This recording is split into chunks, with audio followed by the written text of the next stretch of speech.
Hey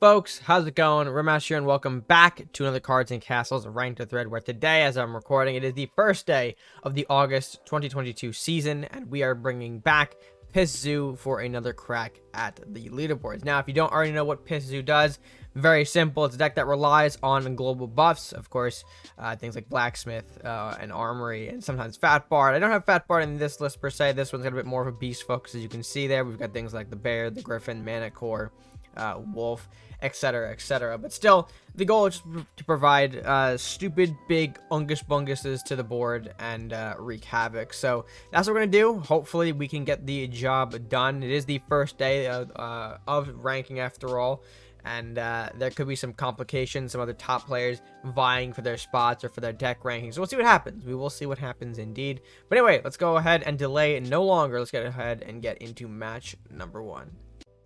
All right, and game number 1 underway, and genuinely tempted to kind of keep this opener here. I mean, you've got the Bestial Rage, you've got the Flying Books, Ramrest, so some early stuff here, which would be quite useful, especially up against the Viking Warlocks, which of course are going to be a bit dirty here. As you can see, Unstable Construct going for a play there. A little annoying, but it is what it is here. I might go ahead and just... I might just push up the Ramrest and see if he decides to waste a burn on it. I don't think he should, per se, because there are more valuable targets that are going to be in the deck. But, I mean, if he's going to, sure, why not? Look, if he's not going to, though, we'll see the Unstable Construct trade for the Ramrest there. He'll explode in the next turn here, so rendering him pretty useless. I don't have to really interact with it, per se. Although Hassan City Guard is the follow-up play here. That's pretty interesting. Notice how he's kind of keeping things a bit away from the Unstable Construct since he is going to explode here. We'll go ahead and simply go get the Flying Books out into the board here. So we're going to start generating some draw. The Lumberjack helps as well. If we have a lot of resources to our name, then we should be able to out-resource our opponent very easily. We'll see what he wants to go for here. Guards are kind of doing a little suspect movements. Oh, into the warrior as well. Interesting. Well, I can make a bit of a play here. I'm gonna go to the library. Do you want to come along? Let's go for a bit of a cheeky play here. Let's go for the Bestial Rage cleanup. I know it's a bit wonky, but this will pretty much clear the entirety of the board, while also having to put a big target near his face here, the 4/4 in the early game. After all, he could just easily pop a Barbarian right now and kill the books, but I mean, hey, I'm trying for it. And you know, you never know what he could have up his sleeve. So we'll see a War Elephant. That's interesting. I think I'll go for the connection here, pop the War Elephant, go for another Flying Books. Maybe put out the Lumberjack as well. Opting not to Priest here because I do want to save that Priest for the second copy of Flying Books to give that an additional point of health as well. Rune Warrior coming out. Not in the best spot, but that is fine. That is completely fine. Oh, I could just do that. Let's see what the Lumberjack draw reveals to us per se. Cracks. This is something. If that's the case, then it might just simply hop here, and we'll do a Priest Bear play here. Kind of run these guys more aggressively as well, so that way we can potentially just end the game. That's the idea. That's what I'm hoping to do, but I mean, you could have some more resources here. Dragon Knight, okay. The Knight with the Priest, that's a good interaction there for him. Drake's not really doing much, though, and that is a killer rip off the top. Not only can we make the Bear a bit more of an asshole, but the Centaur as well, which I can just follow up with here. Putting this down for additional damage, forcing him to pretty much have answers to both of these cards, which might happen. I mean, the Centaur is a 5/5. You can easily do something with the Faithful Drake, right? He's got to be able to do something with that. Yeah, Swordsman. So Swordsman comes out here. Yeah, okay, and then it trades. But say, that doesn't get the cleave value, but it does still do something. I guess I might just try to end off here. I'm gonna run the bear over here behind the castle, and then get the big asshole that is cracks us down the board too. This should clean it up here, unless he's got some freeze for us in the Vikings, things like the freezing pillar, cloak of ice. Yenneroth is a gold away, and he does not have the metal because he wasted a turn 1 for, I believe, that unstable construct. So I don't think you got any more answers here. So this should be game 1 wrapped up pretty effectively for the Piss Zoo. Sharpened swords, okay. So trying to chop down the bear to size a little bit there. Can still potentially do it. Berserker, okay. Good cleanup on the bear, even though it took pretty much everything he had. There's the Acolyte running up front. Not really enough to do it here. We can just go ahead and walk around, pop the castle for game, and that is the end of the match. Very quick, very simple, very effective game number 1 for our Piss Zoo. Love to always show off some Spirit Link shenanigans in this deck, because Manicore can do that. It can be a bit of an asshole in the most inconvenient of times. So I think overall that was a great demonstration to showcase just how that is the case. English. But anyways, folks, let's go ahead and jump into match number 2 and see what that game offers us. All right, let's get it. Game number 2 underway with a much rougher hand than game 1, that's for sure. Do a bit of a swap out here. It's not too bad. We do have, okay, well, he passed turn 1, so that's a good sign here. Now we can coin out books we want to turn 2, which I don't know actually how useful it is in this kind of matchup here. I'm going to go for it anyway to kind of get some resource advantage going. It's going to be interesting, though. A green-blue usually relates to Mystic Rats or something along similar lines here. That is a wizard. Unfortunately, we aren't capable of dealing with that just yet, so I'm going to go ahead and push this books down a bit, get our own wizard in play here to see if we can maybe counteract his own. If this wizard gets scoped, I'm going to be really upset. I mean, I can take it out. We still have the Centaur Blessing, but I would say right now, range manipulation would be very annoying to deal with. We do not want to see that on the board. I gotta stop talking. Well, I mean, okay, he didn't mean to do that, but, you know, there's a big old wizard, so the question is, what do you do with it? Oh, alright, based, we're gonna pass. Jeez, okay. Well, that's something. I guess what I can do in the meantime is push up a bear. I think I'll push the bear around a little bit here. Because, I mean, right now that wizard can't get chain, I think. Unless he has something like, what? Storm Strike? Although Storm Strike, I think, is melee. I think that has the restriction. I'm trying to think of what chain doesn't have that restriction. Maybe Dragon Bolt? Seems incorrect, though. There is a blacksmith. All right, so now a little bit stronger is the wizard, but that's fine. We can still pop it. As long as it doesn't remove all of our units from the board here, we should be okay. There is the... Okay, wizard just running out here. Oh, he's going to try and Dagger Storm kill. Oh, he gets it. That's pretty cool. All right, fair play, fair play. He did manage to hit the lucky... scenario there. Too bad it didn't mean jack diddly squat. You could do. As we do have that centaur with the 5/5 going to come in and do a bit of the smackaroos, and then we'll probably just pass it back to him. Now that is a pretty big card taken off the board here, the Scoped Wizard. He can easily probably bring it back, but it's going to take him some time to repair it with you know, another range unit plus another scope, or maybe something like a Phantom Strike. I don't see him bringing it out that easily, though. Yeah, there's a Rune Warrior, sure. A lot of Rune Warrior today, actually. Well, we've only done 2 matches, and so far we've seen him twice. So, of course, there's some nice little math there, per se. Let's go ahead and probably bop in. I'm going to push Griffin up as well. I'm going to hold the Wizard back until the last moment to do so. I feel like we don't need to rush it in, or I mean, I should probably be careful actually, because I mean, he could very well easily pop out a Mordok and punish our wizard play, so that might not be good either. Captain for books, we'll take that trade. We don't want to engage into the repost. So having that happen is more than okay on my front.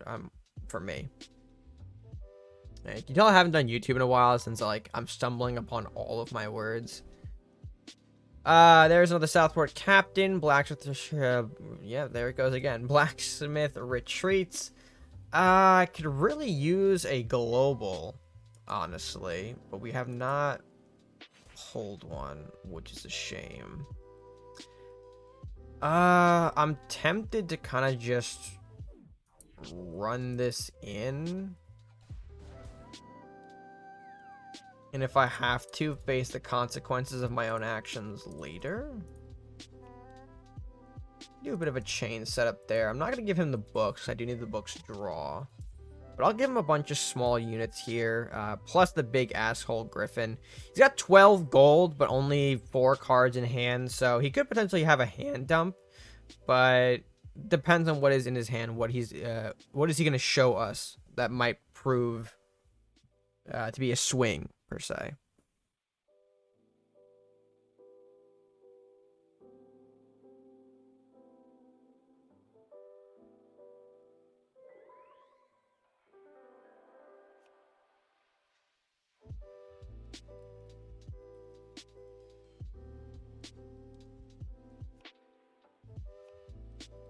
All right, there's Lightning Blade. That does clear off the Windfall Griffin. That does actually, that's just the right amount with the additional chains. So that's pretty good. Plus has enough gold to, okay, well, not necessarily become a Mordock. So interesting there. But this is still fine. We are going to see a couple of trades happen here. I'm surprised he didn't actually use the Berserker to pop into, what's it called? The Wizard to get a free hit and also get some additional value. That's interesting for sure. The Spiny out here. Actually, I have both Spiny? Yeah, we can get both Spinies actually here. We'll put the Wolf into the Berserker. Make them a little stronger. Separate them to avoid chain. Pop into the Southport captain to just kill off another body. And pass on that. He has to get rid of both Spinies here with only 2 cards in hand. Does have 11 gold to do so. So if it is a bit of a big unit, well... You know, I tried to manifest for him, but it clearly didn't work out another time. But yeah, that is match 2 completed and in the books. So let's go ahead and get to match 3. Geez, jumping right into it, huh? Let's go ahead and pop into number 3 then. This one's gonna be a bit of a stinker. Well, I think it might be a stinker because we are facing off against a yellow-purple, which kind of usually points back to traps. They haven't been relevant for a while, but lately they've started to actually see some appearances and some wins, mind you. So I don't know if we might be facing off against the trap deck here. I'll hit him with the greetings. He might actually go for the dojo this or no, inspire. Okay. Inspire's a funny card. Doesn't really have enough gold to go into the Berserker this early, so I can get away with doing something like this. I should realize, though, that Berserker is potentially coming. Yeah, he's going to pass over on that as well. That's fine. Let's go ahead and punch in a bit here with the 2-2 and the 4-2. We could see Berserker trade with the Priest just to mitigate the incoming damage, or we could see him pop into the Lumberjack to try and survive and get some boosted stats here. Yeah, okay, so he goes for the Lumberjack instead. Thinking that maybe I will opt to take out it over the castle damage. I don't feel like that's the case here. I kind of just want to push in for more damage.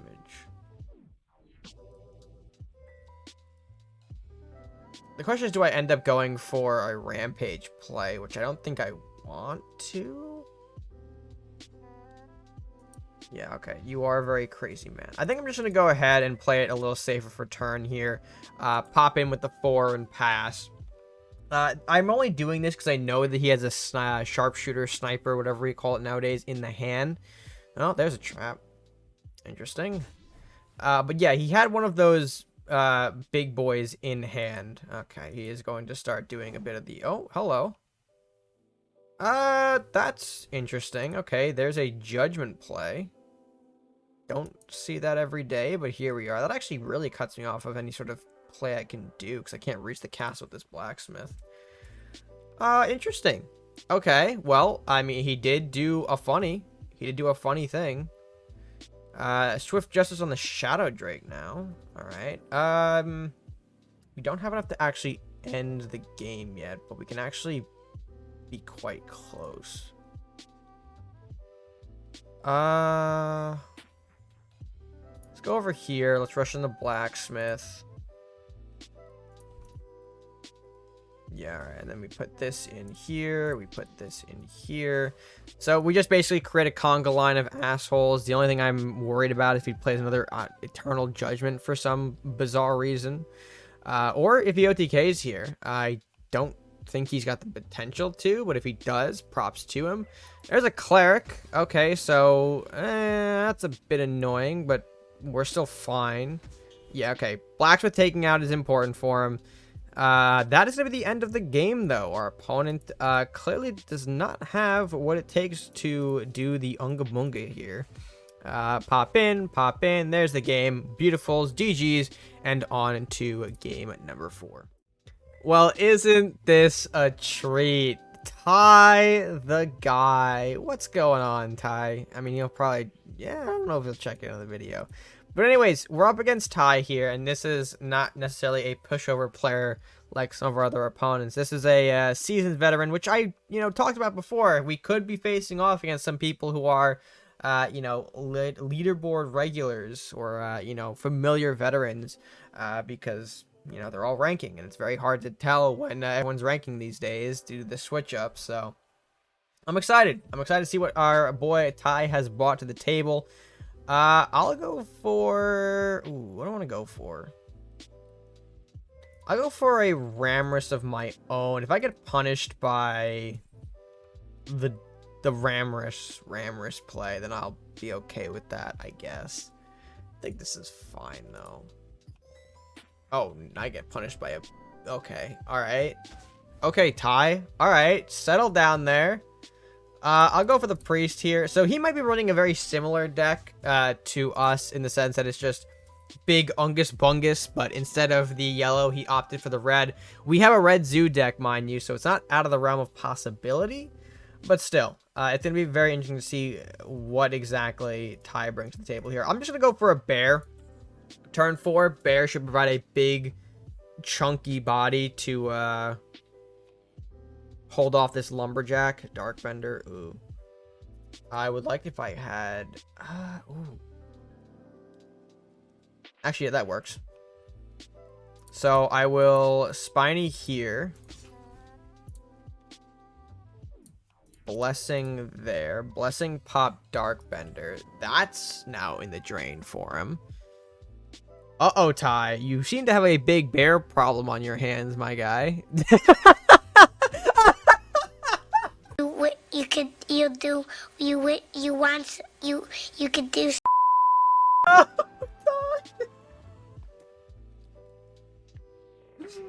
Oh, well, that's Ty. On to match number 5. All right, and match number 5 underway. Again, not bad of a hand. We do have the coin here, so things like the wizard, centaur, and flying books, they are a little easier to swallow with this hand, so I'm not too upset about it. We'll open up with the lumberjack, though. Lumberjack is always great to see. Our opponent is on red purple, and by the Masuda he just played, I could tell we are going to be facing off against an awakened deck, which I am feeling okay about, but it is going to be interesting. If I had a blacksmith here, man, the speed at which I would play it. I guess let's coin to the wizard, get this out on the board now. If he has a bolt, he has a bolt. I won't be too upset. We'll see what happens. Okay, Flame Prince off of the Masuda, so that's going to be an issue we have to deal with. Actually, we can deal with it now. No, not now. We can't deal with it now. That's a shame. Ooh, that's ugly, though. That is ugly. Ideally, I would like to be able to pop that flame prince, but I can't just yet.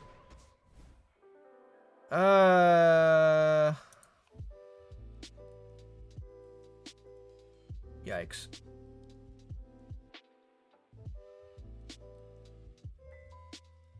I guess I might just book down here, because what's the lumberjack really gonna do? Right?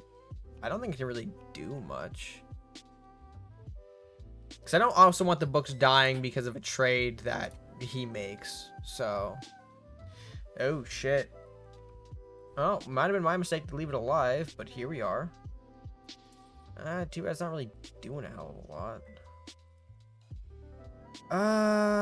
That's interesting. Well, I mean, I guess I can remove this situation. Yeah,